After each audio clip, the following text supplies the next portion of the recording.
Most people picture God's blessing as a big house, a flashy car, or a bank balance with a lot of zeros. We measure blessing by what shows up on the outside.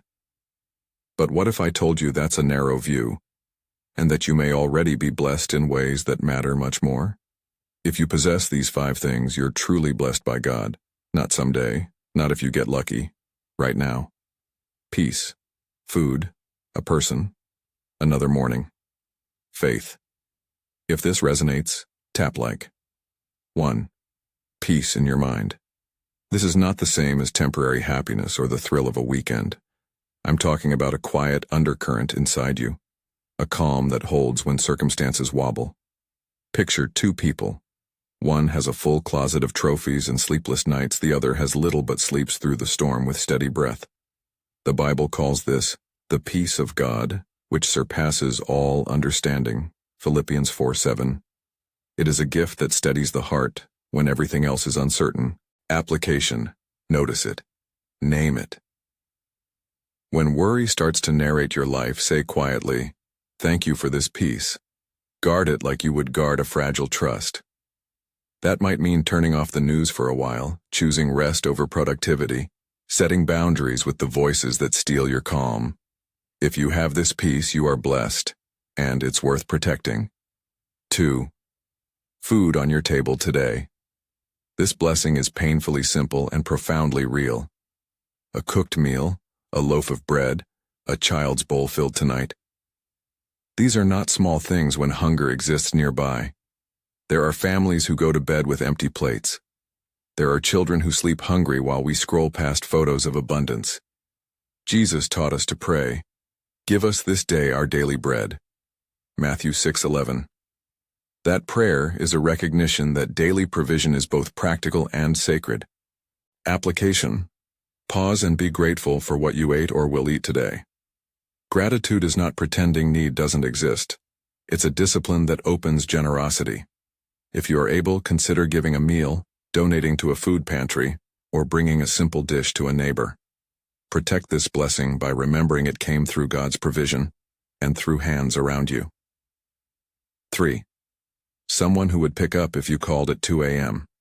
This may be the one everyone misses until it's gone. Loneliness is a quiet epidemic. You can have followers and still feel alone. But a single voice on the other end of the line changes everything. Imagine the sound of a key turning in a lock at midnight because someone came. Imagine the phone ringing and knowing someone will answer. Ecclesiastes reminds us that 2 are better than 1. They help each other up when one falls. Ecclesiastes 4:9-10. Presence is protection. Application. Cherish the people who will show up. Tell them you value them. Protect those relationships by calling, listening, and being present yourself. If you notice distance growing, make the first move. If you don't have that person right now, lean into community, church groups, neighbors, co-workers, and invest small, steady gestures. If you do have someone who would come for you, you are blessed. 4. You woke up this morning. This is both obvious and miraculous. Life is not guaranteed. Every sunrise is a renewed invitation. This is the day the Lord has made. Let us rejoice and be glad in it. Psalm 118:24. The gift of another day is an opportunity to love, to mend, to try again. Many wake up to routine. Few wake up with awareness.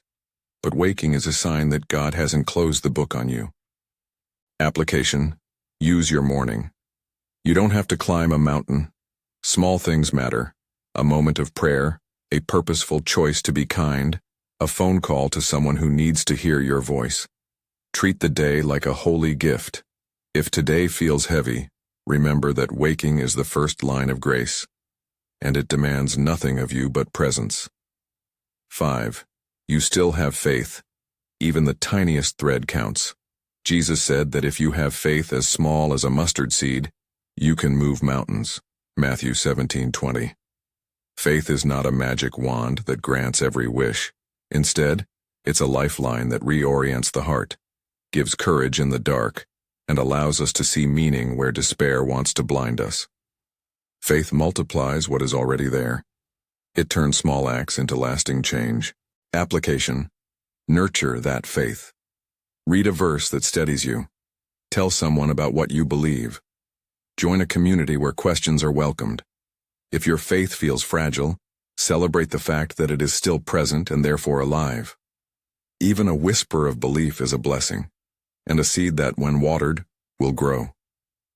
Listen, none of these 5 things erase pain or guarantee a trouble-free life. They are not promises that suffering disappears. They are signs of God's kindness woven into the ordinary fabric of life. Some of you live amid real need, grief, and hardship. Recognizing a blessing does not negate that. Rather, it gives a foothold, a place to stand when everything else trembles. Now let me pull this together. Peace, food, a person, another morning faith, quiet blessings. They are often overlooked because they don't come with bright lights or selfies. They are the slow, steady mercies that keep us going. They are proof that God is at work, sometimes loudly, often gently. If you possess any one of these things, you are truly blessed by God. That is not a byproduct of your performance or a badge of moral superiority. It's a declaration of grace. So what do you do next? Practice noticing. Make gratitude a small ritual. Say it before a meal. Keep a one-line list each night. Tell someone you appreciate them. Protect your peace with boundaries and rhythms that restore you. Protect your people by showing up. Use your mornings intentionally. Feed your faith with prayer, scripture, and community. When you see a blessing, tend it the way you would tend a fragile plant, with attention, with water, with light. If these words landed on you in a heavy season, hear this plainly. God hasn't forgotten you. Blessings can be present even in the midst of trial, and sometimes they are the very things that sustain us through the hard chapters. Come back to this practice often. Notice, name, give thanks. If one of these blessings spoke to you, drop one word in the comments right now. Just type "blessed" and share this with someone who needs to hear it today. Remember, you are seen, you are loved, and you are not alone. God hasn't forgotten you.